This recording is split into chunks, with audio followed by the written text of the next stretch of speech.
Imagine waking up one morning to discover that a single accusation could cost you everything. Your home, your reputation, your freedom, even your life.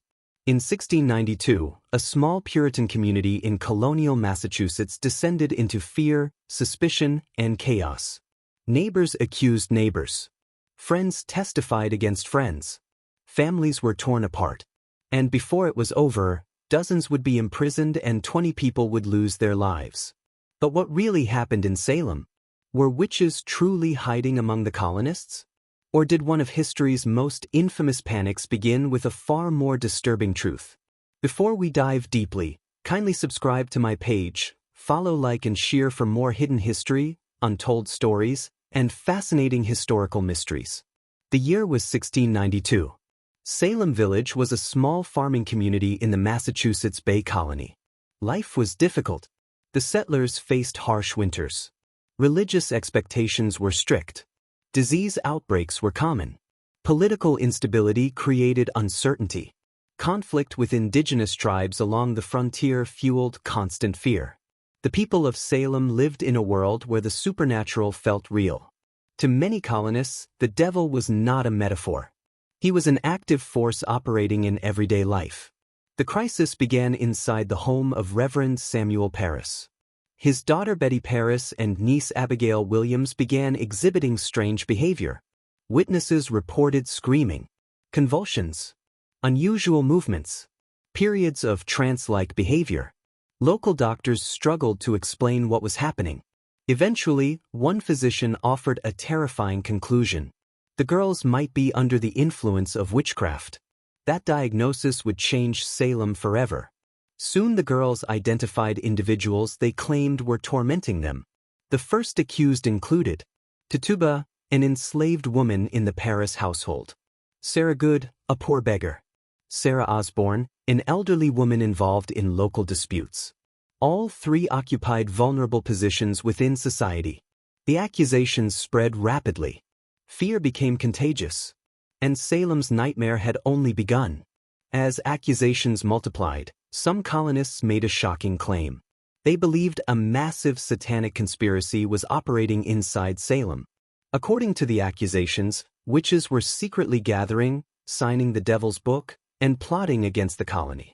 The fear was not limited to a handful of suspects. Many believed an invisible war was underway. A battle between God and Satan. And anyone could be the next victim. Authorities established special courts to investigate the claims. One controversial form of evidence became central to the trials: spectral evidence. Witnesses claimed they saw the spirit or apparition of an accused person harming them. No physical proof was required. An accusation alone could trigger arrest. This transformed suspicion into a powerful weapon. Once accused, proving innocence became nearly impossible. Modern historians agree on several facts. More than 200 people were accused. Approximately 150 were jailed. 19 people were executed by hanging. One man, Giles Corey, was pressed to death under heavy stones.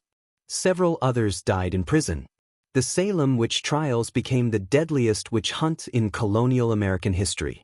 These events are thoroughly documented through court records, letters, and eyewitness accounts. One of the most influential moments came when Tituba confessed. She described encounters with dark forces, flying creatures, supernatural visions, a book signed by witches. Whether the confession was genuine or coerced remains debated, but its impact was enormous. The confession seemed to validate the fears gripping Salem, and the panic exploded. Behind the accusations lay deeper tensions. Land disputes divided families. Economic competition created rivalries. Political uncertainty fueled mistrust. Some historians argue that existing conflicts simply found a new outlet. Witchcraft accusations became a way to settle old scores. In many cases, those accused already occupied controversial positions within the community. The trials may have revealed far more about Salem's social divisions than about witchcraft. One of the greatest mysteries remains the behavior of the afflicted girls. Why did they act as they did?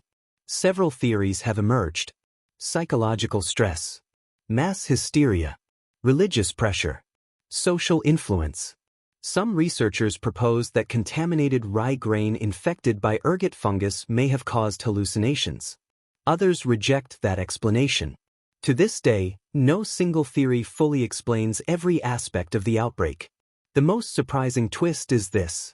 Many of Salem's leaders eventually realized something had gone terribly wrong. As accusations spread beyond society's outcasts and began targeting respected citizens, doubts emerged. Judges grew skeptical. Community leaders questioned the evidence.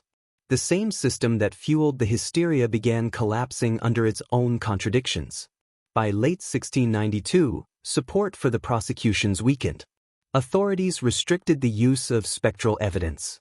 New arrests slowed. Executions stopped. Gradually, prisoners were released.